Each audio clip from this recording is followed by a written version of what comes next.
ठीक है, pi as it is, r square का डेरिवेटिव हो गया 2r, अब r का डेरिवेटिव करना है, ठीक है अनुराग, क्योंकि अब जो आप वेरिएबल ले रहे हो वो r, लेकिन उसको डिफरेंशिएट किससे कर रहे हो, with respect to t, with respect to r करो तो dr बाई dr लिखने की कोई जरूरत नहीं, वो सीधे 1 हो जाता है, यही खत्म कर देते हैं, और लिखना चाहो तो लिख भी सकते हो, गलत नहीं है। तो अब यहाँ पे आ गया dr by dt, da by dt is equal to 2 pi r, और dr बाई dt की वैल्यू कितनी है, 5 centimetre per second, da by dt 5 into 2 10 pi r, correct. अब रेडियस उसने क्या बोली हमें, da by dt when r is equal to 8 centimetre, तो कह रहा बताओ चेंज इन एरिया इस इंस्टेंट पर कितना होगा, 10 pi into 8, answer is 80 pi centimetre square पर सेकेंड। ठीक है Keshav, clear? Yes sir. Next question इस पेज पे और कोई है बेटा 1 to 5? हाँ यस सर, ये जो आपने नोटेशन लिखी है da by dt r equals to 8 centimetre, sir ये नेसेसरी है? हाँ, अगर लिख लो तो क्या होता, बार बार क्वेश्चन नहीं पढ़ना पड़ता, ये प्रेजेंटेशन ठीक रहती है, नहीं तो जैसे बुक्स वगैरह देखोगे तो कईयों में लिखा रहता है change in area with respect to T at r is equal to 8 centimetre, ये उसी का सिंबल है, लिख दो ऐसे, ठीक है ना? Okay sir. एंड सर एक बार 9th वाला बता दो। अभी बताते हैं, ज्यादा क्लियर हो जाता है ना इससे, आप बार बार क्वेश्चन की तरफ मत जाओ, सारा पूरा का पूरा जो क्वेश्चन का इनपुट है वो सारा ले लो, क्या कहते हैं मैथमेटिकल सिंबल्स में सारा लिख लिया, बस वर्किंग आ गई, ठीक है। अगला क्वेश्चन नंबर 9 कह रहे हैं, a balloon which always remains spherical has a variable radius, तो बलून को क्या माना गया है, स्फेरिकल माना गया है, और उसकी रेडियस वेरिएबल है। वेरिएबल का मतलब है कि जब आप r का डेरिवेटिव करो तो आप 0 नहीं लिख सकते, ऑलरेडी इसने बोल दिया। Find the rate at which its volume is increasing with the radius when the latter is 10 centimetre, ठीक है। When the latter is 10 centimetre का मतलब है जब बढ़ते बढ़ते रेडियस 10 सेंटीमीटर हो जाएगी तो बताओ इसका एरिया क्या होगा, ये इस क्वेश्चन में ये बात कहना चाहता है, ठीक है ना। तो अगर मैं बात करूं एक स्फेरिकल बलून की 11, ठीक है, फिगर बनाना चाहो तो बनाओ, नहीं तो कोई जरूरत नहीं है। ये हो गया अपना स्फेरिकल बलून जिसकी रेडियस वेरिएबल है, यानी कहने का मतलब है कि रेडियस जो है वो कॉन्टिन्यूसली चेंज हो रही है। कह रहा how fast their volume is changes, यानी dv by dr with respect to radius, किस इंस्टेंट पर, when radius is equal to 10 centimetre, ये कहता है। अब वॉल्यूम बदलना है तो वॉल्यूम कैसे रिलेटेड होता है रेडियस से, 4/3 pi r cube, differentiating with respect to r, क्योंकि क्वेश्चन ने ही हमें बताया है कि किसके रिस्पेक्ट में वॉल्यूम बदल रहा है, dv by dr 4/3 pi r cube का हो गया 3r square, dv by dr is equal to 4 pi r square, ठीक है। Now the value of r, dv by dr when r is equal to 10 centimeter, it is equal to 4 pi into 10 whole square, तो यानी ये आ गया 400 पाई centimetre cube पर centimetre, ठीक है। Next बेटा अगला क्वेश्चन लिखो 9 के बाद क्वेश्चन नंबर 11, ओके 11, 10th 11 और 14 मोस्ट इंपॉर्टेंट मार्क करो, 10th 11 14।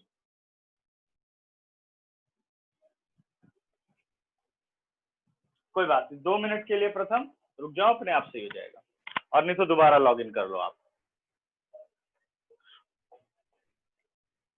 अब मैं आ रहा हूं क्वेश्चन नंबर 11 पर, कह रहा a particle moves along the curve, a particle moves along the curve, ये कोई भी मैंने एक रफ कर्व बना दिया, कर्व की इक्वेशन दे रखी है आपको 6y is equal to x cube plus 2, एक पार्टिकल इस कर्व के अलोंग मूव कर रहा है, इसका मतलब जो ये पार्टिकल पॉइंट P की पोजीशन है ये फिक्स नहीं है, अगर ये पॉइंट P बेटा रोटेट करेगा तो जनरल कोऑर्डिनेट हम क्या लेते हैं, एक्स और वाई।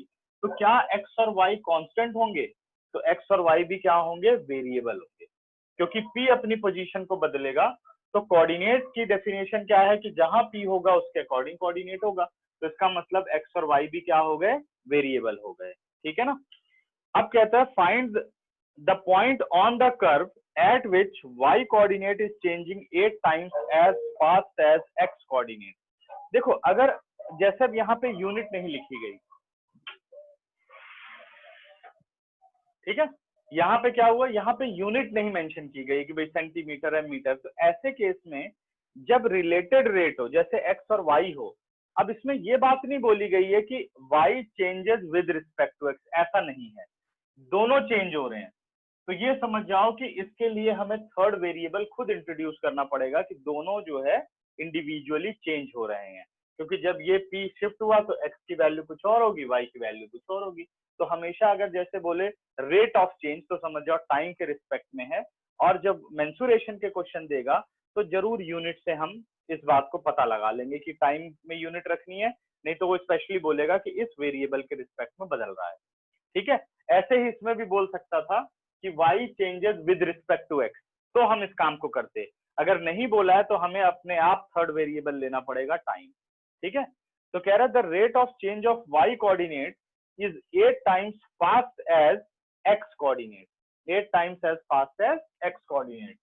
तो क्वेश्चन में हमें दे रखा है dy by dt, the rate of change of y coordinate is 8 times fast as rate of change of x coordinate, ये गिवन है। तो y का चेंजिंग रेट क्या होगा, dy by dt, x का चेंज रेट क्या होगा, dx by dt।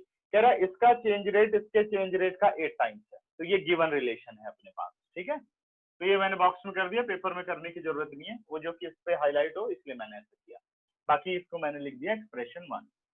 रिलेशन दे रखा है बेटा x और y में, 6y is equal to x cube plus 2 differentiating with respect to t, 6 as it is, y is a variable और single है तो सीधा y का derivative dy by dt, x is a variable लेकिन x cube है तो chain rule, x cube का हो गया 3x square, now derivative of x dx by dt और derivative of 2 is 0। This implies the value of dy by dt is 6 into 8 dx by dt is equal to 3x square dx by dt। dx by dt and dx by dt cancel out। ठीक है, अब अपने पास आ गया 3x square is equal to 6 8 48, x square हो गया 16, x is equal two plus minus 4। ठीक है, x कितना आ गया, प्लस माइनस 4। अब इससे आप y कोऑर्डिनेट फाइंड आउट कर लो। When x is equal to 4,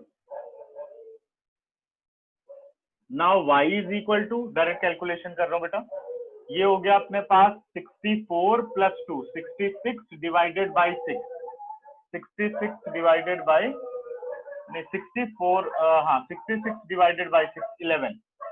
तो अपने पास y आ गया 11, तो कोऑर्डिनेट कौन से हो गए, 4 और 11। When x is equal to -4, तो y अपने पास आ गया -4 का मतलब -64 -2 -62 बाई 6, 31 बाई 3, तो -31 बाई 3 कोऑर्डिनेट बन गए बेटे -4 और -31 बाई 3। आंसर चेक करो। ठीक है, और बताओ प्रथम अब करेक्ट है, क्लियर है भैया? सर 14। अच्छा 14 अभी करते हैं। ये सारा समझ में आ गया सबको, कोई डाउट किसी को? स्क्रीनशॉट लो फिर चले आगे। बाकी बहुत ही आसान एक्सरसाइज है, देख के लग रहा है या नहीं? क्योंकि इसमें डिफरेंशिएशन बहुत ही लो लेवल पर है, बस आपके बेसिक्स अच्छे होने चाहिए, प्रीवियस जो 10th वगैरह में पढ़े हैं।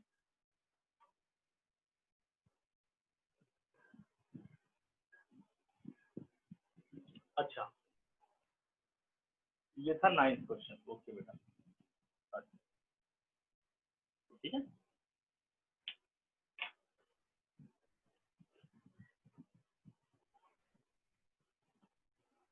क्वेश्चन नंबर 13, ठीक है।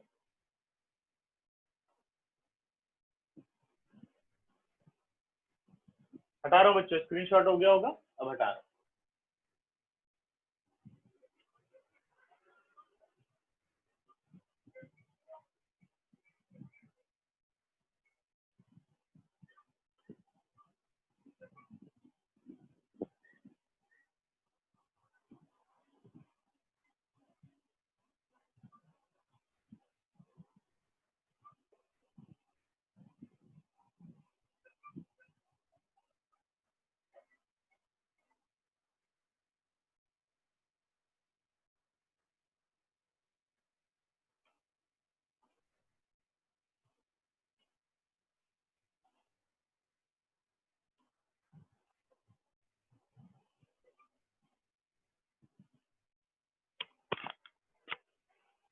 क्वेश्चन नंबर 13 देखो, फिर 14 करते हैं।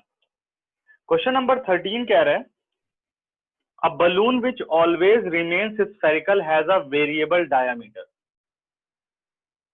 इस बलून का जो डायामीटर है वो वेरिएबल डायामीटर है, तो बलून का डायामीटर हो गया 3/2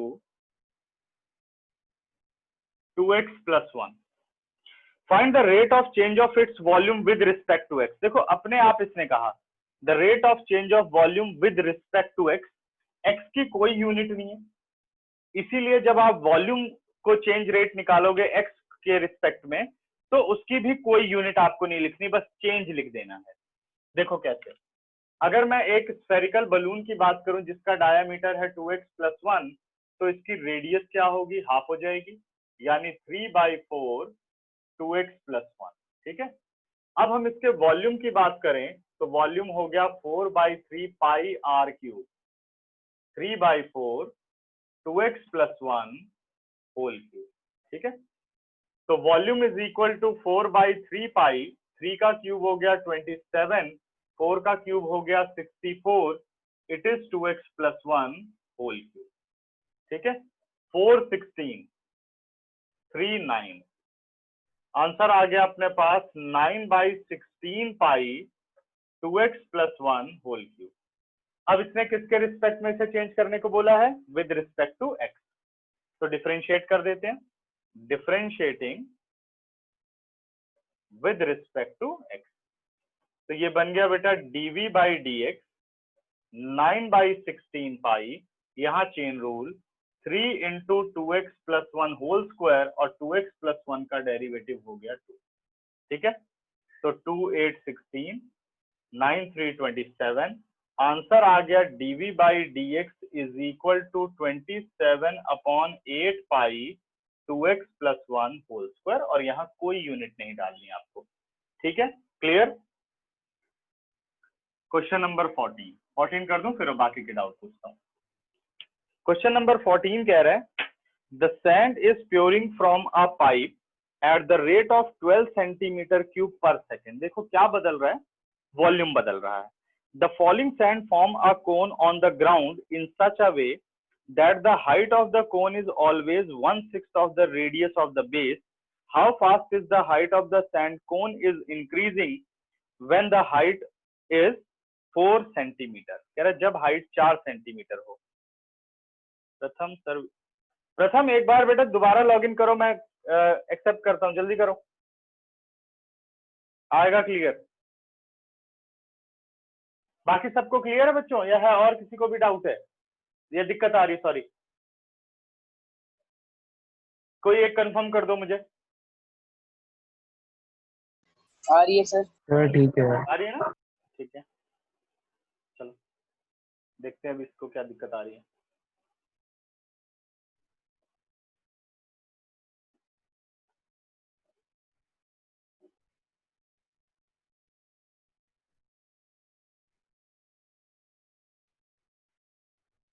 हाँ जी प्रथम, अब ठीक है,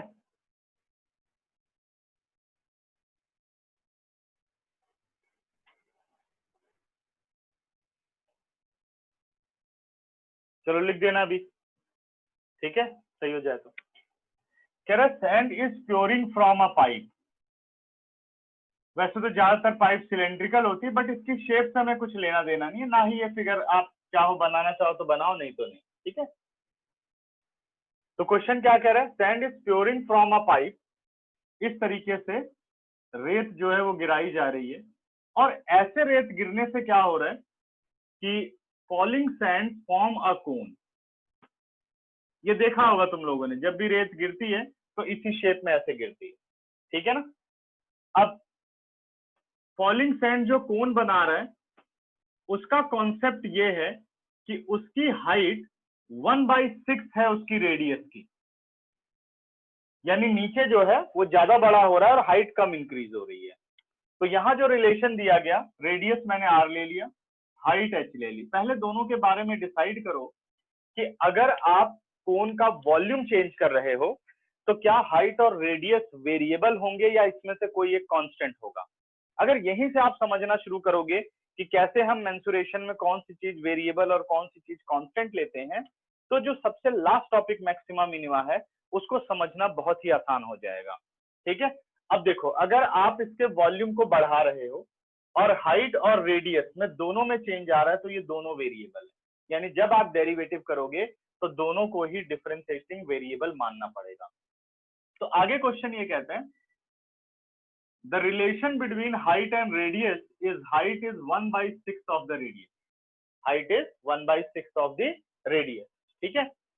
आगे कहते हैं कि जो चेंज हो रहा है, sand is pouring from a pipe at the rate of 12 centimetre cube per second. देखो, सबसे पहले सेकंड को देखते ही ये पता चल गया कि सेकंड का मतलब है टाइम के रिस्पेक्ट में चेंज आना। किसके रिस्पेक्ट में चेंज आना? टाइम के रिस्पेक्ट में चेंज आ रहा है। और सेंटीमीटर क्यूब हमें बताता है कि क्या चीज बदल रही है। सेंटीमीटर क्यूब का मतलब है उसका वॉल्यूम चेंज हो रहा है, ठीक है। तो हमें दे रखा है dV/dt is 12 centimetre cube per second. कह रहा how fast height is changes dH/dt, और किस लेवल पर? When height is 4 centimetre, when h is equal to 4 centimetre आ जाए तो बताओ किस रेट से ये बदल रहा है। क्लियर हो गया? अब बढ़ते हैं आगे। तो सबसे पहले हम कोन के वॉल्यूम की बात करें तो कोन का वॉल्यूम होता है 1/3 पाई r स्क्वायर h, 1/3 पाई r स्क्वायर h।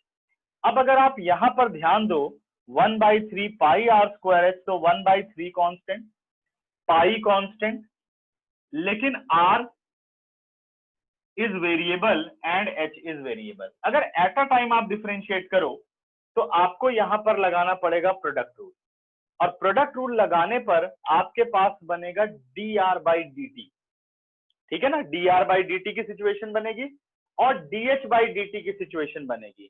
तो जो ये dh/dt है इसकी तो हमें जरूरत है, लेकिन जो dr/dt है अगर यहाँ आपने कर दिया तो उसको हम चेंज नहीं कर पाएंगे क्योंकि यहाँ कोई रिलेशनशिप नहीं है। तो क्या करना होता है कि डिफरेंशिएशन करने से पहले जितने वेरिएबल प्रेजेंट हैं अगर उसे हम फाइंडिंग वेरिएबल की टर्म में कन्वर्ट कर सकते हैं तो पहले कन्वर्ट कर लेना चाहिए। तो ध्यान दो, h और r रिलेटेड है, h is equal to 1/6 of r। तो हमें बदलना किसे है? r को, क्योंकि dH/dt हमें निकालना है। तो r की वैल्यू कितनी हो जाएगी बेटा? 6h।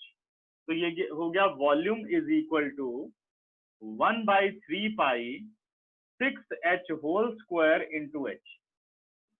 Now volume is equal to 1/3 pi, it is 36 h square into h which is h cube। अब इसे 3 से कट कर देते हैं, 12 आ गया।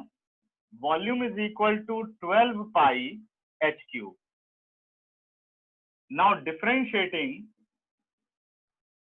with respect to t, v का डेरिवेटिव हो गया dV/dt, it is 12 pi, h square का हो गया 3h स्क्वायर, और derivative of h is dH/dt। Now the value of dV/dt, it is 12 पाई, और इसे मैं यही रहने देता हूं, 3h square dH/dt। 12 and 12 cancel out. This implies dH/dt is equal to 1/3 pi h square. Now dH/dt when h is equal to 4 centimetre, तो आ गया 1/3 pi into 4 square, 16 हो गया। तो आंसर आ गया बेटे 1/48 पाई सेंटीमीटर पर सेकेंड। पाई की वैल्यू रखना चाहो तो रख दो, नहीं तो ऐसे ही छोड़ सकते हैं। ठीक है, yes, R is equal to 6h, cross multiply कर दिया ना, जो ये रिलेशन था। ठीक है, अब बताओ कोई डाउट किसी को? जितना अभी समझाया, प्रथम आपने कुछ पूछा था, क्लियर हो गई बात? अब मैंने वहीं से शुरू किया जहां से दिक्कत थी। सर अगर इसमें पाई की वैल्यू डालनी होती है तो क्या डालेंगे, 22/7 या 3.14? वो अगर देखो वैल्यू गिवन नहीं है तो 22/7 ही आपको डालनी है, और अगर वैल्यू गिवन नहीं है तो आप आंसर पाई में भी छोड़ सकते हैं। ठीक है, स्टैंडर्ड 22/7 यूज करना है, नहीं तो वैल्यू आपको गिवन देगा 3.14 वगैरह, और वैल्यू ना गिवन दे तो आप चाहो तो ना ही पुट करो तो कोई फर्क नहीं पड़ेगा, आप पाई में भी आंसर को छोड़ सकते हैं। ठीक है ना, और बताओ अगला डाउट, अगर इसमें कुछ दिक्कत है तो पूछो। अब पेपर में ये क्वेश्चन आता ही है, फर्स्ट टर्म में आ जाता है क्वेश्चन, बहुत इंपॉर्टेंट है। सर एक बार रिपीट कर दो। 14। कौन सा बच्चे? 14। ठीक है, देखो पहले क्वेश्चन आप बुक पे आओ, क्वेश्चन हम पढ़ते हैं फिर इस पे आते हैं। ठीक है, 14 कह रहा है बेटा, sand is pouring from a pipe at the rate of 12 centimetre cube per second. Correct है, यानी जो रेत गिराई जा रही है उसको किस रेट से चेंज किया जा रहा है, तो उसका वॉल्यूम बदला गया है, वॉल्यूम के हिसाब से बता रहा है कि हम 1 सेकंड में कितनी रेत गिरा दे रहे हैं, 12 सेंटीमीटर क्यूब पर सेकंड। इस वक्त जो 12 सेंटीमीटर क्यूब पर सेकंड है उसकी कोई शेप नहीं है, जब वो 12 सेंटीमीटर क्यूब नीचे गिरता है तब वो कोन बनाता है। ठीक है, तो इसका मतलब इनडायरेक्टली कह रहा है the rate of change of volume of the cone is given, तो वो बन गया अपने पास dv/dt। करेक्ट है, तो dv/dt अपने पास हो गया। The falling sand form a cone on the ground in such a way that the height of the cone is always 1/6 of radius of the base. The height of the cone is 1/6 of the radius of the base. Height of the cone is 1/6 radius of the base. ये दोनों variable में relationship है। कह रहा how fast the height of the sand cone is increasing when the height is 4 centimetre. कह रहा height अगर 4 centimetre हो जाए तो उसका चेंज रेट बताओ इस इंस्टेंट पे। तो हमने क्या किया, सबसे पहले वॉल्यूम लिया 1/3 पाई आर स्क्वायर एच, यहाँ दो वेरिएबल है, इसे आपको एक वेरिएबल में करना है। अगर वो dr/dt पूछता तो हम h को बदलते, dh/dt पूछ रहा है तो हम r को बदल रहे हैं, r is equal to 6h रख दिया, सॉल्व किया। इसके बाद differentiating with respect to t किया, जब विद इन अ वेरिएबल हो गया वैल्यूज डाली और आंसर। अब देख लो उस बाकी कैलकुलेशन है। हाँ जी केशव बताओ। Okay sir. सर 13 क्वेश्चन में वेरिएबल डायमीटर है, उसका मतलब क्या है? वेरिएबल डायमीटर का मतलब है कि डायमीटर ऑलवेज चेंजेस, मतलब उसका डेरिवेटिव कभी जीरो नहीं हो सकता, कांस्टेंट नहीं है, फिक्स नहीं है। ठीक है, वेरिएबल का मतलब होता है चेंजेबल क्वांटिटी जिसमें बदलाव हो सके। Okay okay sir. और बेटा इस पेज पे डाउट 6 to 18, तो रेट मेजर सबको आ गया, खत्म, चले आगे।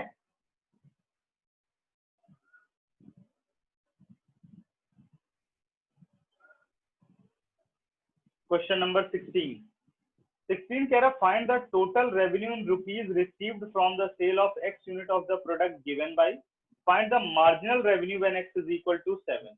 मार्जिनल रेवेन्यू का मतलब है बेटे mr, the instantaneous rate of change of r with respect to x। आप यहां से निकालो dr/dx, जब आंसर आ जाए तो उसमें x इज इक्वल टू 7 डाल दो। लास्ट एग्जाम्पल, और बताओ हो जाएगा केशव? Yes sir. हाँ नेक्स्ट, और कोई डाउट किसी को? चलो फिर इसका स्क्रीनशॉट लो, आगे बढ़ते हैं। सबको क्लियर आ रहा है ना? बहुत सारे बार बार लॉगिन करने की कोशिश कर रहे हैं।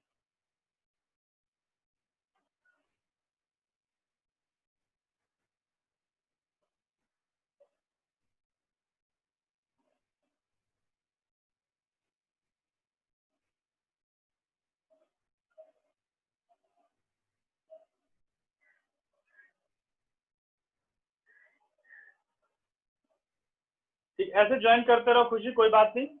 बाकी मैं रिकॉर्डिंग कर रहा हूँ, कम से कम तुम लोग देखते रहो, उसके बाद उसको क्लियरली पढ़ लेना सारा अच्छी तरीके से, ठीक है ना। बट अगर बीच में ज्वाइन कर सको तो बीच में ज्वाइन कर लिया करो, जब बोलता हूँ ना स्क्रीनशॉट लेने के लिए तो आप ज्वाइन कर लिया करो, ठीक है।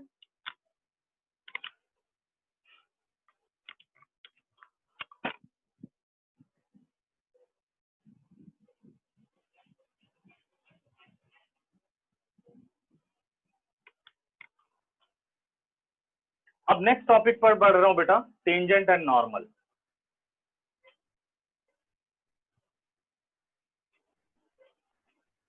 तो इसके आगे इंक्रीजिंग डिक्रीजिंग ऑफ फंक्शन है, बट मैं पहले टेंजेंट एंड नॉर्मल कंप्लीट करना चाहता हूँ, फिर हम इंक्रीजिंग डिक्रीजिंग पर आएंगे।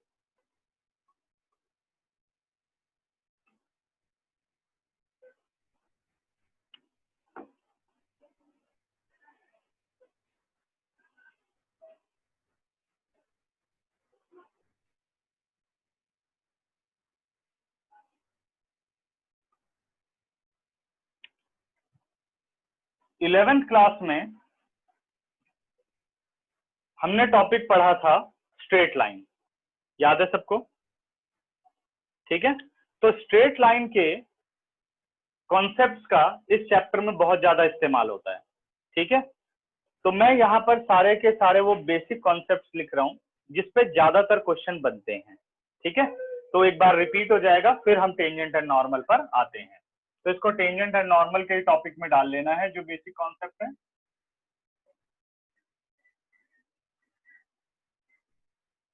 टेंजेंट एंड नॉर्मल,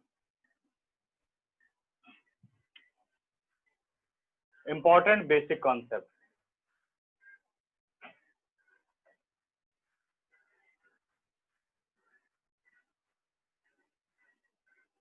और बहुत ध्यान लगा के समझना है, ठीक है। अब पहला कॉन्सेप्ट क्या है बेटा? Slope of a line. इनकी कोई डेरिवेशन नहीं करेंगे, 11th में सब कुछ कर चुके हैं हम लोग, अब बस इन्हें आपको समझना है और याद रखना है, ठीक है। हाँ बिल्कुल ठीक है, कोई नहीं तरमजीत, मैं पूरी कोशिश करूंगा कि समझ में आए बात।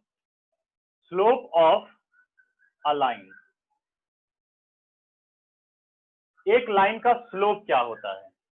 ठीक है, स्लोप की पहली कंडीशन है बेटे, when angle of inclination is given.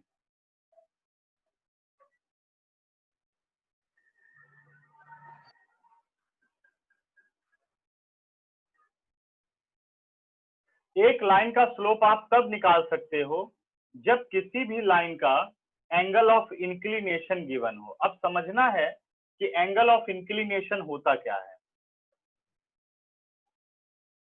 If a line inclined with x-axis by making angles, if a line L inclined with x-axis by making angle, तो एक एंगल ये लाइन इधर बना रही है और एक एंगल ये लाइन इधर बना रही है, क्लियर है?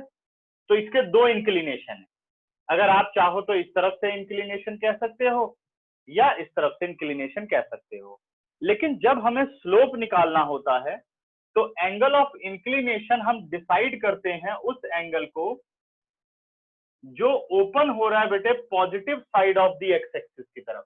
चाहे लाइन यहां बन रही हो लेकिन उसका फेस किधर होना चाहिए? Positive side of x axis की तरफ होना चाहिए। तो ये negative side of x axis है, इसको कभी भी एंगल ऑफ इंक्लिनेशन नहीं लेते। तो एंगल ऑफ इंक्लिनेशन किसको लेते हैं? लेकिन हमेशा एक्स एक्सिस, कभी वाई एक्सिस नहीं। If a line inclined with x axis, क्योंकि एक्स एक्सिस को हॉरिजॉन्टल माना जाता है, ठीक है। अब प्रैक्टिकली आप लोग जानते ही हो स्लोप का मतलब क्या होता है, ढलान। जैसे मान लो ये कोई भी अर्थ हो गई प्लेन और उस पर ये आपने स्लोप वाली चीज बना दी, जैसे फ्लाईओवर्स दिखते हैं तो स्लोप पर बने होते हैं ना, तो ढलान हो गई। यही आपको एंगल ऑफ इंक्लिनेशन निकालना होता है कि कितने इंक्लिनेशन पर इसको रखा जाए। तो मैथमेटिकली आपके लिए जो अर्थ है वो एक्स एक्सिस है, हॉरिजॉन्टल। हॉरिजॉन्टल के साथ कोई भी लाइन इंक्लाइंड है तो आपको देखना है कि वो हमेशा दो एंगल बनाएगी जो कि सप्लीमेंट्री होंगे, लेकिन हम एंगल ऑफ इंक्लिनेशन किसे मानेंगे? उस एंगल को जो पॉजिटिव साइड की तरफ जिसका फेस हो। तो theta is what? Angle of inclination.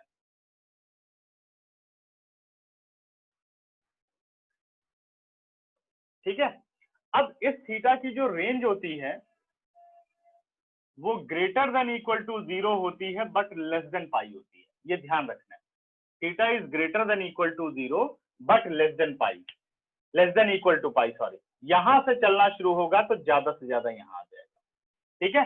अब स्लोप को डिफाइन करने के लिए प्रैक्टिकल एक टी रेशो को इस्तेमाल किया। Slope is defined by m which is equal to tan theta. m is equal to what? Tan theta.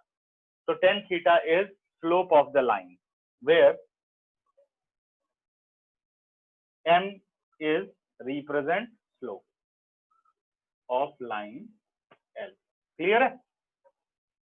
अब क्योंकि tan थीटा प्रैक्टिकली हर सिचुएशन को जस्टिफाई कर रहा था, इसलिए हमने T ratio tan theta use किया, यानी कि sine theta, cot theta, sec theta हम यूज करें। देखो चेक करके बताता हूं। अगर 0 से लेकर के 45 के बीच में या 0 से लेस देन 90 के बीच में, देखो tan 0 पर कितना होता है? 0। 0 का मतलब क्या है? ये लाइन सीधे कोइंसाइड कर रही है एक्स एक्सिस के साथ। अगर स्लोप 0 निकल रहा है तो देखो प्रैक्टिकली जस्टिफाई भी हो रहा है कि भाई कोई ढलान ही नहीं है। अगर 45 लो तो स्लोप 1 हो गया। अगर 90 लो तो tan 90 क्या होता है बेटे? नॉट डिफाइंड, स्ट्रेट लाइन सीधे tan 90, तो यानी स्लोप नॉट डिफाइंड। 90 डिग्री पर अगर बना दो थीटा को तो कोई स्लोप ही नहीं, लेकिन उसके आगे अगर आप रखना शुरू करो तो tan की वैल्यूज निकलना शुरू हो जाएंगी। ये देखो फिर से स्लोप आना शुरू हो गया, तो इसलिए tan थीटा को रखा गया, ठीक है ना। Second case, slope of a line when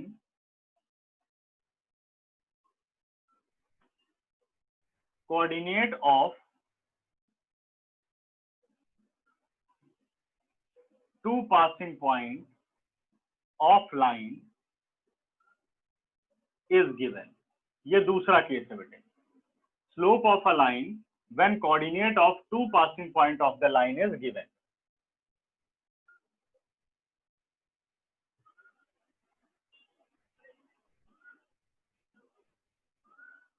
x o x dash y o y dash, ये आपके पास लाइन L हो गई। पहला passing point A with coordinate x1 y1, second point B with coordinate x2 y2। Now in this case slope of the line is, वैसे तो आता होगा कईयों को, बट एक बार मैं शॉर्ट नोट में समझा दे रहा हूँ, y2 minus y1 upon x2 minus x1। अब इसमें आप y1 माइनस y2 भी कर सकते हो, कोई फर्क नहीं पड़ता, ठीक है। यहाँ ऐसे भी कर सकते हैं y1 minus y2 x1 minus x, लेकिन ध्यान रखना है कि जिस कोऑर्डिनेट से आप माइनस करना शुरू कर रहे हो उसी कोऑर्डिनेट का फर्स्ट प्रेफरेंस उसी को फिर देनी है बार बार, ठीक है ना। तो ये सेकंड केस है स्लोप निकालने का। थर्ड बेटा, slope of a line when general equation of line is given, of a line का मतलब straight line, general equation of a line is given.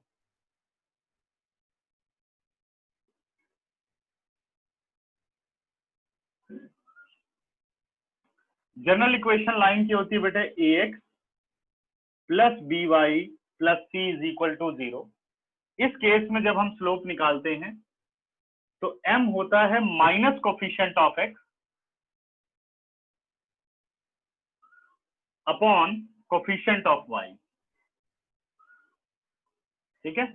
This implies m is equal to minus a by b। ये आपका third case है slope निकालने का, ठीक है। इसका स्क्रीनशॉट लो, फिर आगे चलता हूं। फटाफट स्क्रीनशॉट लो, अगर कुछ पूछना चाहते हो तो पूछ सकते हो, कोई डाउट दिख रहा हो तो।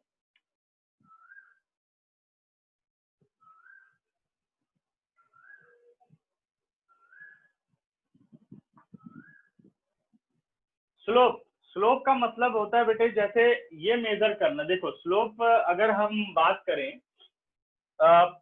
जो जनरल भाषा में लोग कहते हैं, तो स्लोप का मतलब होता है स्लाइड, ठीक है ना। स्लाइड जैसे झूला होता है ना, स्लाइडिंग झूले होते हैं, तो वो सब क्या होते हैं? स्लोप होते हैं। अब ये मैथमेटिकल लैंग्वेज है कि स्लोप कितना रखना है। तो उसके लिए एंगल की टर्म में बोला गया कि भाई slope is equal to tan theta. जैसे मान लो आप किसी भी स्लाइड पर जाते हो और झूलते हो, अगर आपको स्लाइड का स्लोप बताना है मैथमेटिकली, तो आपको क्या करना होगा, आपको ये देखना होगा कि जमीन के साथ उस स्लोप का एंगल क्या होगा।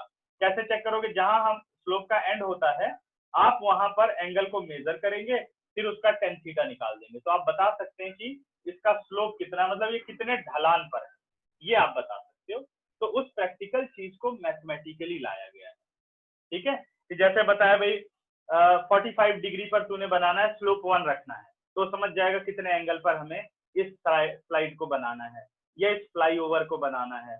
ठीक है, जैसे फ्लाईओवर में कहते हैं कि भाई 15 डिग्री से आपको शुरू करना है, 15 डिग्री का एंगल होना चाहिए फ्लाईओवर और अर्थ के बीच में। ठीक है ना, तो इस तरीके से बनाया जाता है। तो ये एक टर्म है, क्योंकि नहीं तो ऐसा समझा नहीं पाएंगे ना किसी को कि भाई आपको एक फ्लाईओवर बनाना है तो कहेगा ढलान बना दे जितना मन करे, तो क्या होगा कि कोई तो ढलान ऐसे बना देगा। मान लीजिए ये सड़क हो गई, वो ऐसे उठाएगा ऐसे चलाएगा, सर ने स्लोप बनाने के लिए कहा था, ये देखो अब कौन सी गाड़ी इस पे चढ़ जाएगी, है तो ये भी स्लोप। ठीक है, तो वो समझाएगा इसे कि भाई 15 डिग्री पर आपको बनाना होगा, क्योंकि जब आप 15 डिग्री पर किसी स्लोप को बनाओगे तो देखो कुछ वक्त आता है फ्लाईओवर पर चढ़ते चढ़ते वो सीधे पैरेलल टू द अर्थ हो जाता है, उसके बाद फिर इंक्लाइंड होता है नीचे जाता है, इसीलिए काफी दूर से फ्लाईओवर शुरू हो जाता है, क्योंकि उसको ला करके हॉरिजॉन्टल के पैरेलल ही करना होगा और फिर नीचे जाना है। ठीक है ना, समझ गए। अब जितना हाई स्लोप होता है, ध्यान देना, जितना हाई स्लोप होता है उस पर चढ़ना उतना मुश्किल होता है, चाहे आप पैदल चलो चाहे साइकिल चलाओ, और गाड़ी वाड़ी से तो खैर एक्सीडेंट ही हो जाएगा, क्योंकि अगर वो छूटा तो फिर नीचे आ जाएगी। ठीक है ना, डन। अब हटा रहा हूं बच्चों।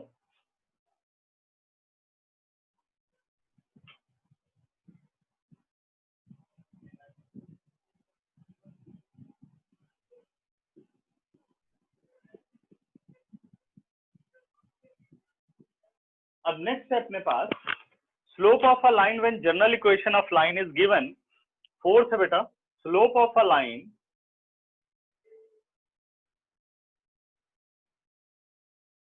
when standard equation of line is given।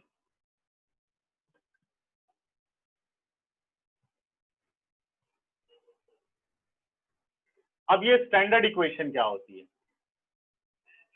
Standard equation लिखी जाती है y is equal to mx plus c. ध्यान रखना है, y is equal to mx plus c. किसी भी इक्वेशन को आप स्टैंडर्ड इक्वेशन में लिख सकते हो।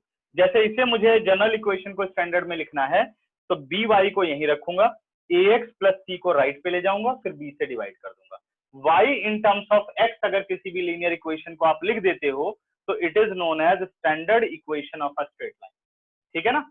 नाउ द स्लोप, अब इसके साथ जो कोफिशिएंट ऑफ x है वही स्लोप होता है। Slope of line is coefficient of x। तो देखो ऑलरेडी मैंने m की ही फॉर्म में लिख दिया, तो आपको अगर ये फॉर्मूला याद नहीं करना तो आप ऐसे भी स्लोप को निकाल सकते हो कि जो भी लाइन हमें दी जाएगी उसे हम कन्वर्ट कर लेंगे स्टैंडर्ड फॉर्म में और फिर x का जो कोफिशिएंट होगा वही अपना स्लोप होगा।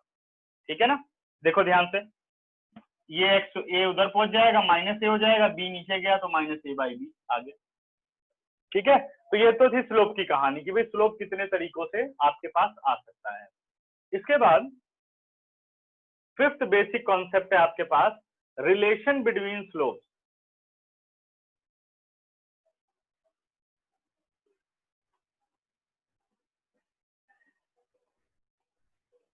स्लोप्स के रिलेशन की दो कंडीशन है।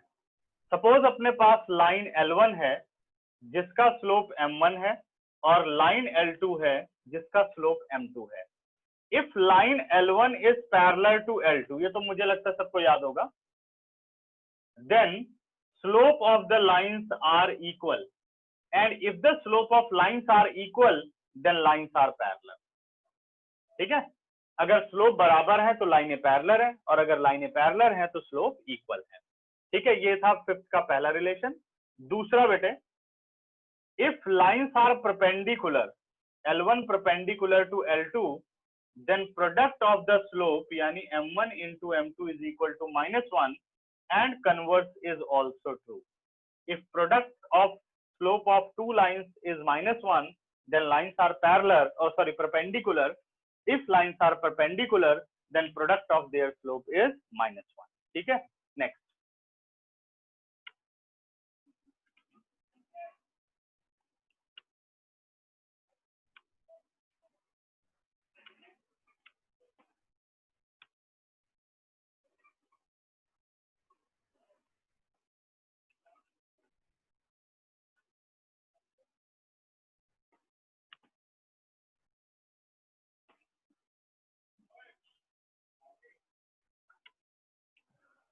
सिक्स बेसिक कॉन्सेप्ट अपने पास.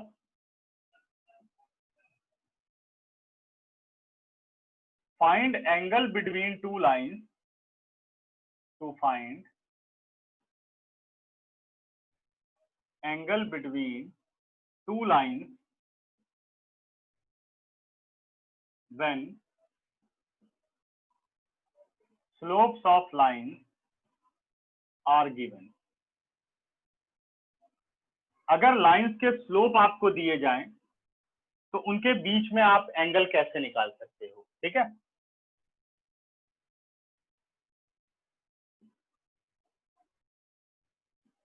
X O X dash, Y O Y dash.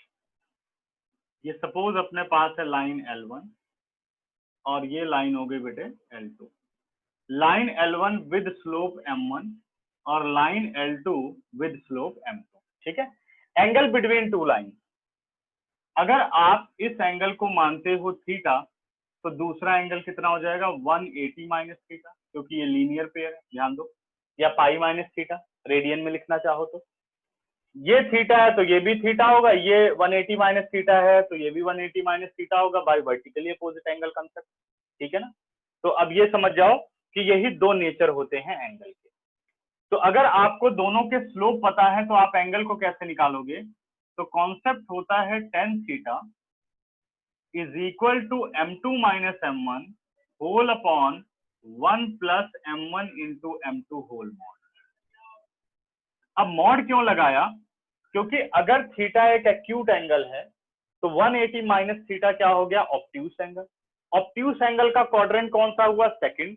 Second में tan क्या होता है, नेगेटिव, इसलिए मॉड कर दिया कि जब मॉड हटाओगे तो सीधे लिखोगे प्लस माइनस, यानी दोनों एंगल आप बता पाओगे. लेकिन इसका एक शॉर्टकट भी है कि आपने पहला एंगल बता दिया.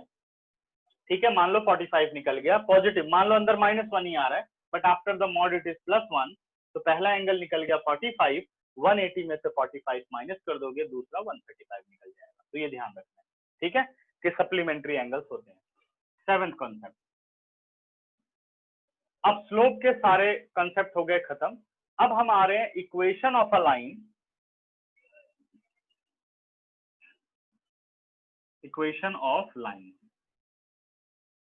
इक्वेशन ऑफ लाइन की जो पहली सिचुएशन है वो है इक्वेशन ऑफ अ लाइन, जिसको आप बोलते हो पॉइंट स्लोप फॉर्म.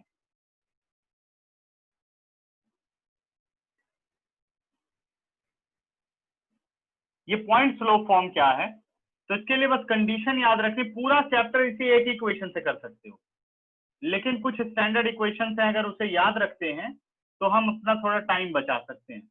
ठीक है, कह रहा find the equation of a line when line passes through a given point x1 y1 और with given slope m. कहने का मतलब ये है कि आप स्लोप को निकाल सकते हो, चाहे वो एंगल ऑफ इंक्लिनेशन से स्लोप निकल रहा हो या टू पासिंग पॉइंट से स्लोप निकल रहा हो, तो आप स्लोप को निकाल सकते हो. यानी गिवन स्लोप हो गया और उस लाइन का एक पासिंग पॉइंट का कोऑर्डिनेट आपको गिवन है, तो आप लाइन की इक्वेशन बता सकते हो. तो इक्वेशन का फॉर्मूला होता है y minus y1 mx minus x1. ये सभी को याद आ गया होगा. ठीक है, एक ये इक्वेशन सबसे ज्यादा आपको याद रखनी है, y minus y1 mx minus x1. ठीक है ना. दूसरा है बेटा अपने पास स्लोप इंटरसेप्ट फॉर्म. सारी नहीं लिखूंगा क्योंकि सबका कोई काम नहीं है इसमें, बीच में आता रहेगा तो डिस्कस कर लेंगे. दूसरा अपने पास है slope intercept form. Slope intercept form में क्या होता है कि आपको स्लोप गिवन होगा और वो लाइन वाई एक्सिस को किसी भी एक पॉइंट पे कट कर रही होगी। ये अगर उसने वाई का इंटरसेप्ट दिया तो उसको स्टैंडर्ड हम लेते हैं 0c। बाकी वो इससे भी कर सकते हो अगर आपको अच्छी तरीके से ज्योमेट्री आती है। कह रहा find the equation of a line which is passes through find the equation of a line with slope 3 units and has y intercept 4।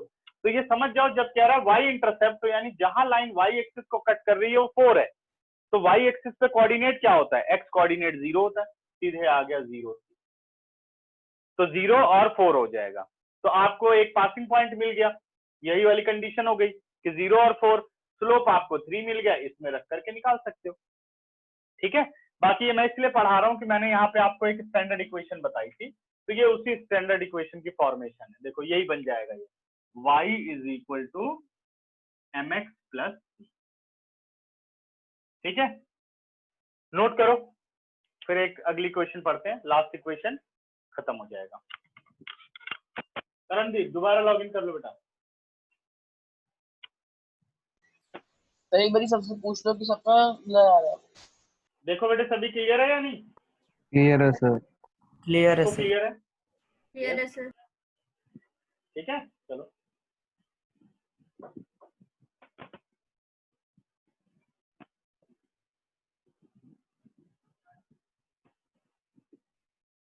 अभी तक इस सबके बेसिक कॉन्सेप्ट रिवाइज हो रहे हैं, सब पढ़ चुके हो ये सारा, लेकिन पूरी स्ट्रेट लाइन के बजाय हम स्ट्रेट लाइन में से कुछ पार्ट ले रहे हैं जो कि एक बार रिपीट हो जाए, तो इतने पे ज्यादा आपको कॉन्सेंट्रेट करना है, और पूरी अगर स्ट्रेट लाइन आती तो बहुत अच्छी बात है। ठीक है ना?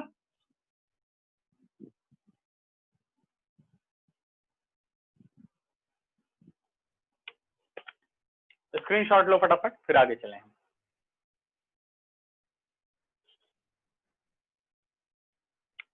अब आगे बढ़ रहा हूं बच्चों।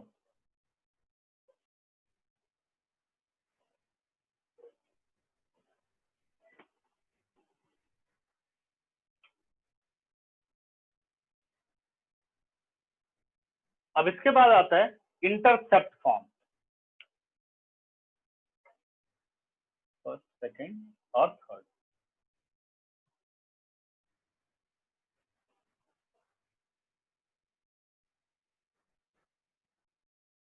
इंटरसेप्ट फॉर्म क्या है? कह रहा find the equation of a line which has x and y intercept as a and b। ठीक है, इंटरसेप्ट में सिर्फ ये बताता है कि क्या वैल्यू है। इंटरसेप्ट हमेशा, इंटरसेप्ट का मतलब ही होता है कि ये एक्स एक्सिस या वाई एक्सिस को कट कर रहा है। कह रहा है अगर इसका इंटरसेप्ट ए है तो इसका मतलब है कि ये लाइन जहां एक्स एक्सिस को काट रही है उसके कोऑर्डिनेट है a0। अगर पूछा जाए what are the coordinate of intersection, intersection and intercept are two different things. Intersect का मतलब होता है कोऑर्डिनेट बताना, और इंटरसेप्ट का मतलब होता है कोऑर्डिनेट में अगर एक्स पे काट रहा है तो उस कोऑर्डिनेट में सिर्फ एक्स की वैल्यू बतानी है, और वाई को कट कर रहा है तो वाई इंटरसेप्ट बनेगा आपका कोऑर्डिनेट 0b, तो इंटरसेप्ट होगा b। इस केस में जो इक्वेशन आपको बनानी है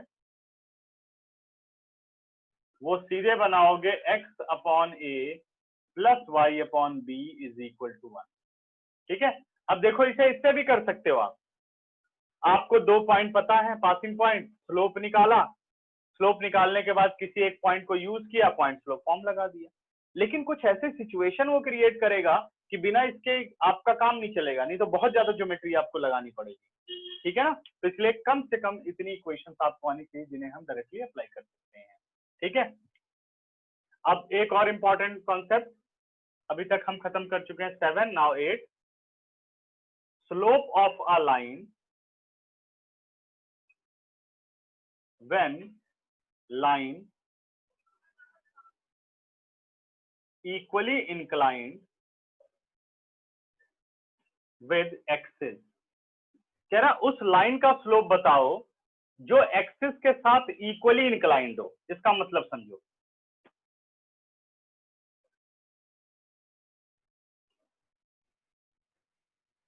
X O X dash Y O Y dash. Equally inclined का मतलब है कि जब एक लाइन इंटरसेप्ट बनाए, ठीक है, तो जैसे ये OA हो गया और ये OB हो गया, तो ये OA और OB क्या हो, बराबर हो। सही है, ऐसे भी इक्वली इंक्लाइंड हो सकती है लाइन। अब बाकी के सब डॉटेड बना रहा हूं बेटा, लेकिन याद रखना कि हर जगह इक्वल इंक्लिनेशन आ सकता है। ऐसे भी लाइन इक्वल इंक्लाइंड हो सकती है, इस तरीके से भी एक्सिस के साथ इक्वली इंक्लाइंड हो सकती है, और इस तरीके से भी हो सकती है। अब हमें ये देखना होगा कि अगर लाइन इक्वली इंक्लाइंड है तो इसका एंगल ऑफ इंक्लिनेशन क्या होगा। तो अगर आप सिर्फ ट्राइंगल AOB पर ध्यान दो तो ये एंगल कितने का हो गया, 90 डिग्री का। ये एक आइसोसेलेस राइट एंगल ट्राइंगल है, तो बाकी के एंगल क्या हो गए, 45। सही है, अगर ये 45 है तो ये कितना हो गया, 135 डिग्री। ठीक है, अगर मैं यहां पर इंक्लिनेशन की बात करूं तो एंगल ऑफ इंक्लिनेशन किसे मानोगे, 45 को, और यहाँ एंगल ऑफ इंक्लिनेशन किसे मानोगे, 135 को। ठीक है ना, क्योंकि यहाँ 135 नेगेटिव साइड पर है। तो जब लाइन इक्वली इंक्लाइंड होती है तो उसके एंगल ऑफ इंक्लिनेशन के दो पॉसिबल एंगल हो सकते हैं, या तो 135 डिग्री मतलब ऐसे हो सकती है, या ऐसे हो सकती है 45 डिग्री। लेकिन अगर ऐसे हुई तो बताओ क्या इंक्लिनेशन निकलेगा। ध्यान देना बेटा, अगर ऐसे मैं बना रहा हूं तो ये लाइन और ये लाइन क्या हुई, पैरेलल, तो ये भी 135। और अगर मैं ऐसे बना रहा हूं तो ये लाइन और ये लाइन पैरेलल, ये 45 तो ये 45। यानी दो ही तरह के एंगल ऑफ इंक्लिनेशन होते हैं अगर लाइनें एक्सिस के साथ इक्वली इंक्लाइंड होती हैं, इधर 135 और 45। तो अगर मैं स्लोप की बात करूं तो इस केस में जो लाइन का स्लोप है वो हो सकता है m इज इक्वल टू 1045, यानी m इज इक्वल टू 1, और हो सकता है m is equal to 10 135 degree, और 10 135 होता है 90 प्लस 45, बिकॉज क्वाड्रेंट सेकंड में 10 होता है negative, minus multiple of 90 is 1, that is odd, 10 change to cot, and cot 45 is 1। यानी स्लोप या तो 1 हो सकता है या स्लोप -1 हो सकता है। तो अगर क्वेश्चन में आप एक्सप्लेन करना चाहो तो ठीक है, नहीं तो जैसे क्वेश्चन आएगा कि find the slope of the tangent if it is equally inclined, तो आपने सीधे लिखना है because tangent is equally inclined therefore slope is +-1। तो स्लोप इस केस में कितना हो गया, +-1 हो गया। ठीक है ना, क्लियर बात। अब अगली situation,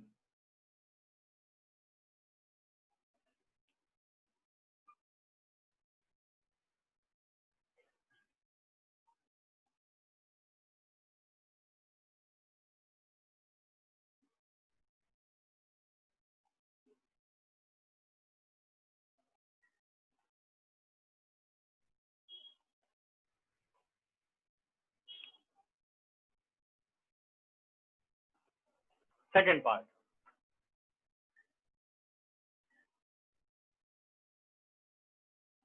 Slope of a line when line is parallel to x-axis, parallel to x-axis और perpendicular to y-axis, ये दोनों बातें एक ही हैं। ठीक है, तो कह रहा है एक लाइन का स्लोप बताओ अगर लाइन x-axis के पैरेलल हो या y-axis पर परपेंडिकुलर हो। ये आपके पास लाइन हो गई, एक्स एक्सिस के पैरेलल है और y के साथ 90 डिग्री बनाएगा, तो 90 सॉरी परपेंडिकुलर है। अब ये देखो कि इस लाइन के साथ और एक्स एक्सिस के साथ कितने डिग्री का एंगल है, तो इट इज 0 डिग्री और 0 radian. Now what is the slope in this case, m is equal to 10 0, now m is equal to 0। ध्यान रखना है अगर लाइन एक्स एक्सिस के पैरेलल है या वाई एक्सिस के परपेंडिकुलर है तो उसका स्लोप होता है 0, क्योंकि उसका एंगल ऑफ इंक्लिनेशन होता है 0। ठीक है, third case, slope of a line when line is perpendicular to x axis, या पहले पैरेलल लिख लेते हैं, is parallel to y axis और परपेंडिकुलर टू एक्स एक्सिस। एक ही बात कह रहा है, उस लाइन का स्लोप बता दो जो पैरेलल हो वाई एक्सिस के साथ, X O X dash Y O Y dash, इस तरीके से, ठीक है ना। ये आ गया 90 डिग्री, यानी एक्स एक्सिस पर परपेंडिकुलर है। अब देखो एंगल ऑफ इंक्लिनेशन कितना है, 90 का। Now what is the slope, m is equal to 1090, that is slope is not defined, correct है, समझ गए। दिस इंप्लाइज, अब यहां पर स्लोप जो यूज करोगे उसे इंफिनिटी नहीं लिखना कैलकुलेशन के लिए, उसे लिखा जाता है 1/0। तो m इज इक्वल टू कितना हो जाएगा, 1/0, क्योंकि 1/0 भी क्या होता है, नॉट डिफाइंड। क्लियर। तो ये सारे के सारे बेसिक कॉन्सेप्ट थे इस टॉपिक को पढ़ने से पहले के, ठीक है ना, प्रीवियस कॉन्सेप्ट। इसका स्क्रीनशॉट लो और कोई डाउट हो तो बताओ, फिर हम चलेंगे आगे।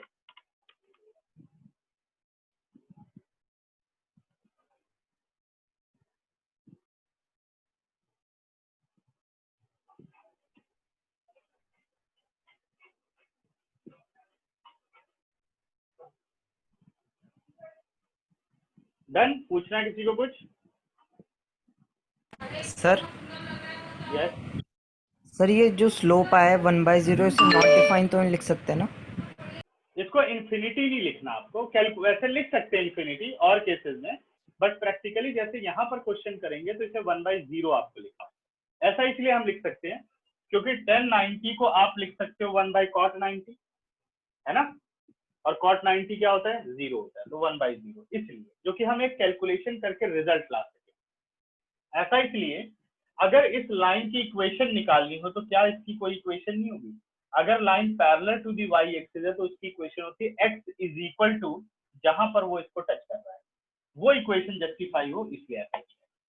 कई लोग तो डायरेक्ट लिख देते हैं, तो मैंने बस ये एक्सप्रेशन लिखी है, आप चाहो तो डायरेक्ट इक्वेशन भी लिख सकते हो। जैसे मान लो कह दे कि ये लाइन पैरेलल है वाई एक्सिस के और पास कर रही है 2 3 से, what is the equation of line?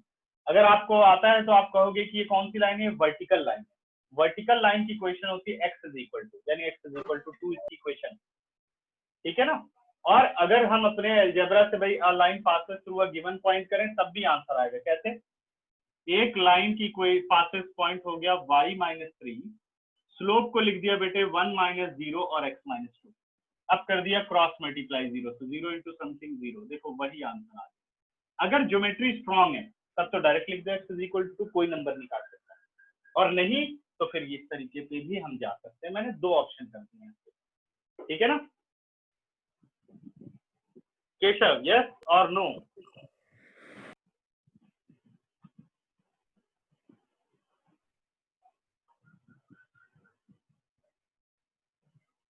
हाँ जी, कोई आंसर नहीं आया,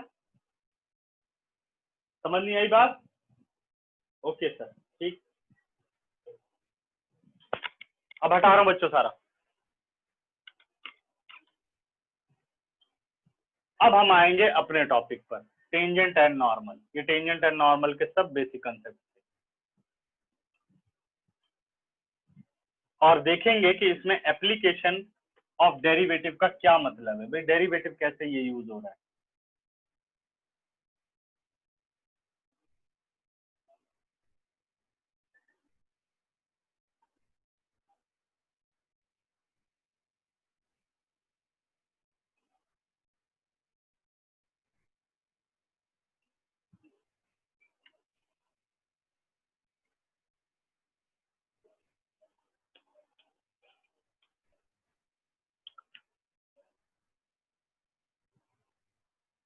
Suppose y is equal to fx is any curve. Let y is equal to fx is any curve if a line passes through by touching the curve at a given point. जैसे ये कोई भी एक straight line है और ये इस curve को एक यूनिक पॉइंट पर टच करके निकल रही है, वो है पॉइंट पी। तो अगर कर्व को एक लाइन टच करती है तो उस लाइन को क्या बोला जाता है? टेंजेंट लाइन, कर्व को। तो this is what, this is a tangent to the curve. ये हो गई बेटा टेंजेंट लाइन, और ये लाइन कर्व को जिस पॉइंट पर टच करती है उसे आप कहते हैं पॉइंट ऑफ कांटेक्ट। ये हमने 10th में पढ़ा था, टेंजेंट टू अ सर्कल, याद है? Circle is also a curve, ठीक है, कर्व आता है ना। तो जब एक लाइन सर्कल को एक यूनिक पॉइंट पर टच करके निकलती है तो उसको क्या बोलते हैं? Tangent to a circle.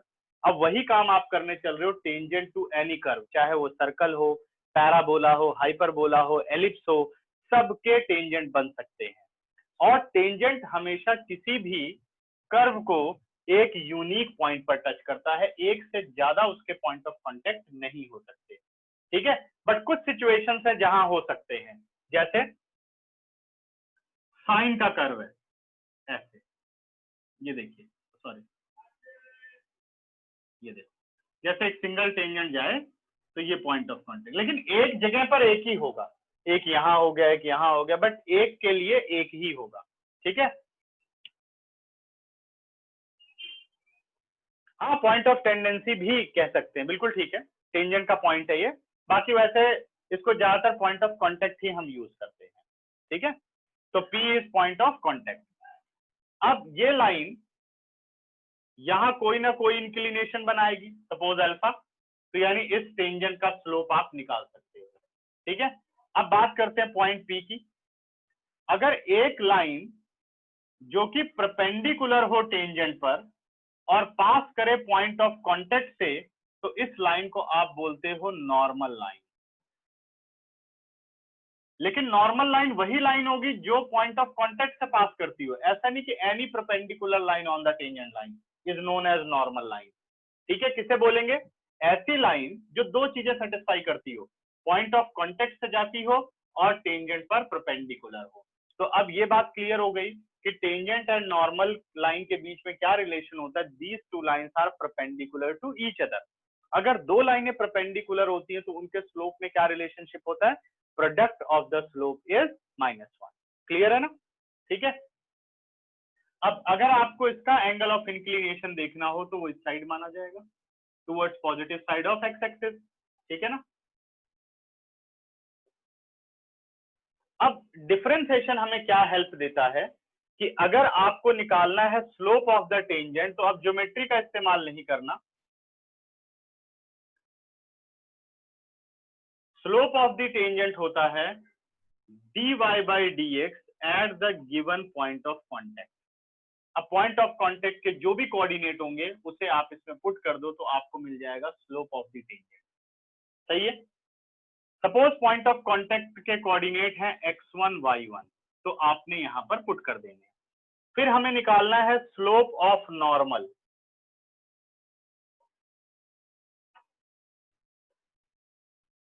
अब tangent and normal perpendicular to each other, यानी -1 upon dy by dx at point P।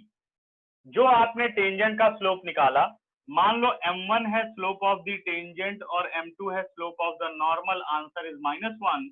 तो what is m2? -1 upon m1, और m1 की ये वैल्यू है, नीचे रख दिया, negative reciprocal of each other. ठीक है ना। ये स्लोप निकालने का कंसेप्ट होगा। जब स्लोप निकल गए, आपसे पूछेगा what is the equation of tangent. अब हमें क्या निकालना है? Equation of tangent.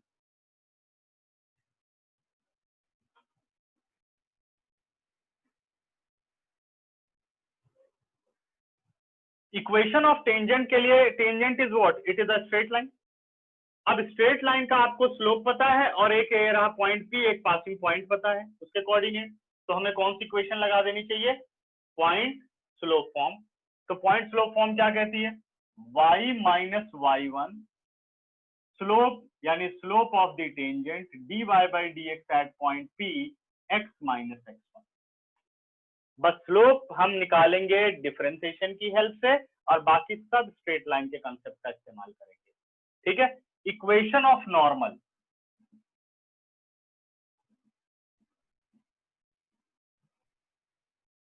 Equation of normal की बात करें तो अब नॉर्मल भी देखो एक स्ट्रेट लाइन है, पासिंग पॉइंट क्या है x1 और y1, और स्लोप कितना है -1/dy/dx एट पॉइंट P।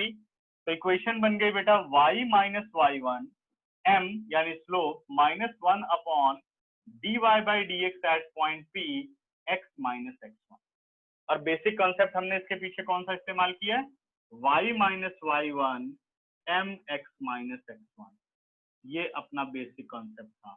तो ये सब तो पासिंग पॉइंट हो गए, m इज द स्लोप, और स्लोप ये रहा dy/dx at point P -1/dy/dx at point P।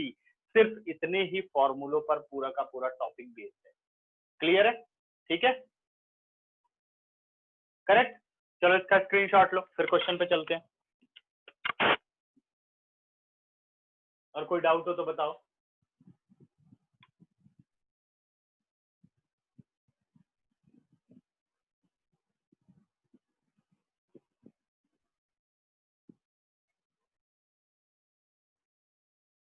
Done, हटा रहा हूँ।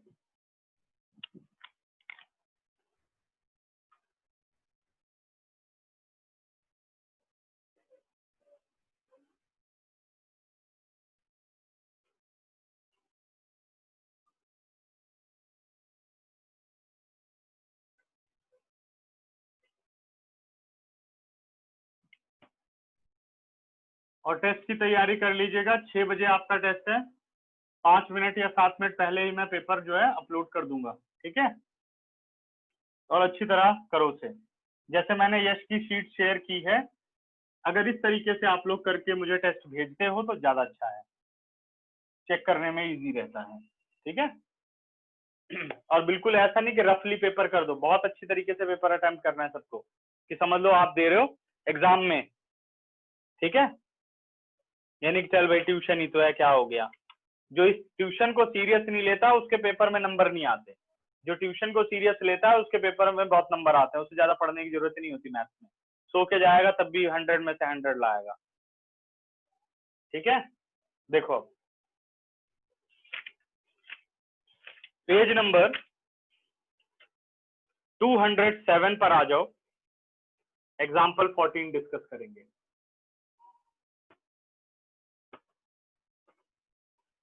क्वेश्चन क्या कह रहा है कि find the slope of tangent to the curve. आपको कर्व दिया गया बेटे y is equal to x cube minus x at x is equal to 2। तो इसने पॉइंट ऑफ कांटेक्ट नहीं दिया, पॉइंट ऑफ कांटेक्ट में बस x की वैल्यू दे दी और हमसे पूछ लिया स्लोप ऑफ द टेंजेंट क्या होता है, ठीक है। तो स्लोप ऑफ द टेंजेंट के लिए हमेशा याद रखना है कि dy/dx ही निकालना है, कभी ये नहीं कि dy/dt हमें निकालना पड़े। या निर्मल टेस्ट है आज 6 बजे, बताया तो था पिछली क्लास में, 6 से 7 है, 1 घंटे का टेस्ट है, और टेस्ट डिस्क्रिप्टिव है। उसे पूरा सॉल्व करके उसकी पिक लेकर के व्हाट्सएप पर भेजना है, और सीक्वेंस में, और पिक इस तरीके से लेनी है कि पेज नंबर उसमें दिखते रहे, 1 2 3 4 ऐसे पेज नंबर डालना है, और आप उसी हिसाब से पिक लेंगे तो सीधी सीक्वेंस में रहेगा। अगर आप उसकी पीडीएफ बना सको तो बहुत अच्छा है, नहीं तो कोई बात नहीं, आप पिक ही भेज देना। जिसको जिसको पीडीएफ बनानी आती है वो पीडीएफ बना दो तो बहुत अच्छा रहता है, ठीक है ना। देखो अब मुझे चाहिए बेटे dy/dx, तो स्लोप ऑफ द टेंजेंट क्या होता है, slope of a tangent is dy/dx at x is equal to 2। Point of contact नहीं दिया था पूरा, आप चाहो तो पॉइंट ऑफ कांटेक्ट निकाल सकते हो। अगर x 2 है तो यहाँ 2 रख दो, आपको y मिल जाएगा, तो पॉइंट ऑफ कांटेक्ट बन जाएगा। लेकिन इस क्वेश्चन में कोई जरूरत नहीं है, ठीक है। तो अभी आपने इसका डेरिवेटिव किया, dy/dx x क्यूब का हो गया 3x² और x का डेरिवेटिव हो गया 1। तो dy/dx at x is equal to 2, 3 into 2 square minus 1, कितना आ गया बेटे 4 3 12 माइनस 1, आंसर इज 11, ठीक है। Therefore slope of tangent is equal to 11, ठीक है। अच्छा किसी ने कुछ क्वेश्चन पूछा है, आपसे?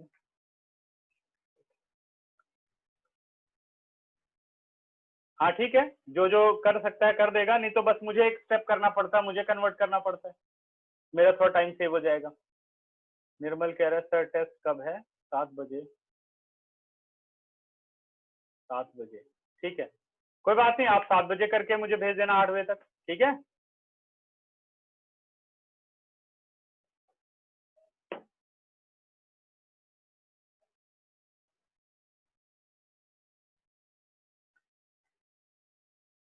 बट टेस्ट में ईमानदारी होनी चाहिए, टेस्ट में जो बेईमानी करेगा वो अपना खुद घाटा करेगा, ये हमेशा याद रखो। नहीं, मैं 6 से 7 बेटा टाइमिंग कर रहा हूँ, जिसको 7 से 8 में टेस्ट देना है तो अपना पेपर वो मैं ग्रुप पे डालूंगा, पेपर अपलोड करके 7 से 8 को टेस्ट दे देगा, ठीक है ना। प्रथम दोबारा ज्वाइन करो, समझ में आ रहा है? क्योंकि जो ईमानदारी नहीं बरतेगा उसका वही हाल है कि जिस डाल पे बैठा है उसी को काट रहा है, उसका फिर मैं कुछ नहीं कर पाऊंगा, क्योंकि पढ़ाई ईमानदारी से होती है। नेक्स्ट पे हम लोग आ रहे हैं, example number 15।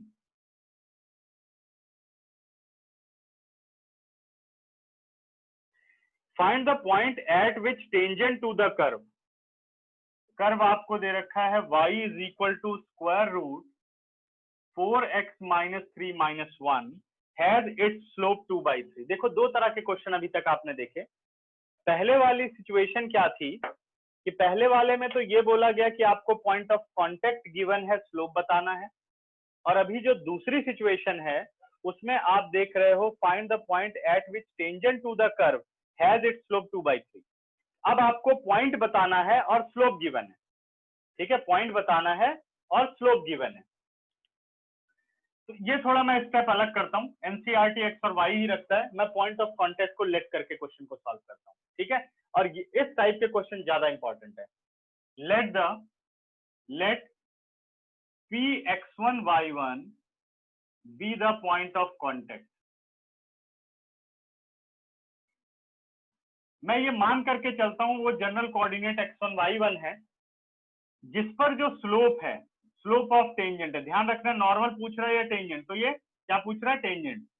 Px1 y1 is equal to 2/3, ठीक है, Px1 y1 2/3, स्लोप आपको उसने दिया, हमें बताना है पॉइंट। तो जो आपके पास y है, y is equal to square root 4x minus 3 minus 1 differentiating with respect to x। हमने फाइंड आउट किया dy/dx, इसका डेरिवेटिव बेटा रूट का 1/2 रूट 4x माइनस 3 और 4x माइनस 3 का 4 और माइनस 1 का 0। dy/dx एट पॉइंट P, यानी अब मैं स्लोप की बात कर रहा हूँ, x1 y1 तो 2 to the 4 और नीचे आ गया स्क्वायर रूट 4x1 माइनस 3।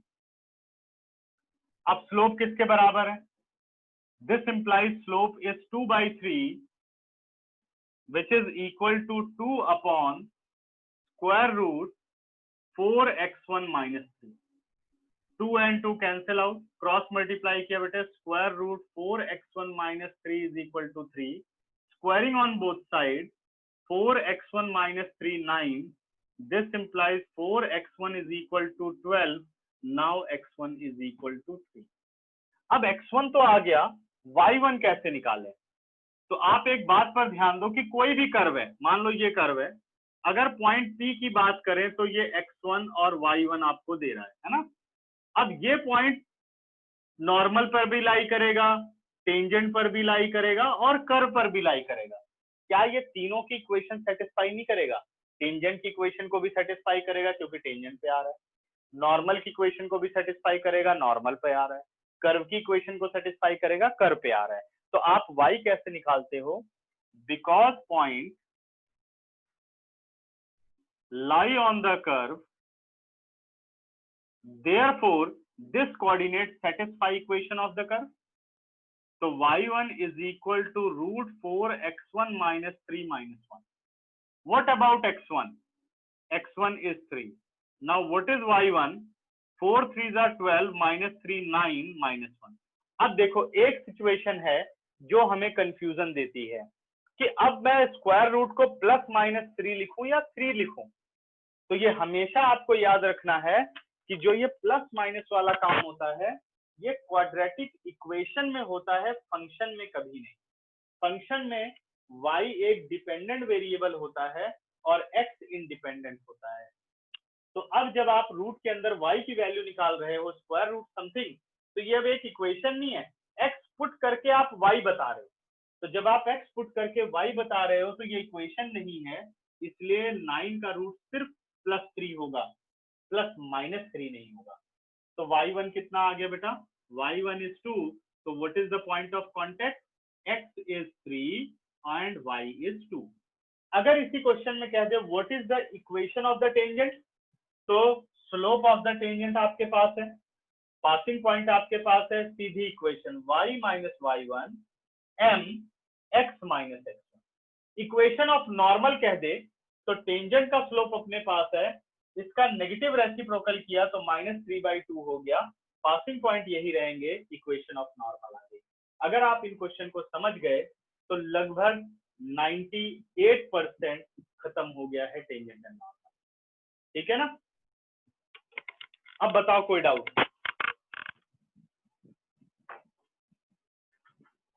इसके बाद ट्यूसडे का तुम लोगों का होमवर्क है, पहले 8 क्वेश्चन आपको कर लेने हैं, पेज नंबर 211 एक्सरसाइज 6.6। ठीक है? हाँ जी, अब छुट्टी है और आपको कोई डाउट है किसी को तो आप लोग पूछ सकते हैं। 10 सेकंड आपके पास है, पढ़ लो, स्क्रीनशॉट लो और बताओ मुझे क्या प्रॉब्लम। और प्रैक्टिस बहुत रेगुलर होनी चाहिए, क्योंकि ये सब ऐसा ना हो कि आप पढ़ो ही ना और निकल जाए सारा। ये सब बहुत अच्छे टॉपिक है और पेपर में काफी आते हैं ये।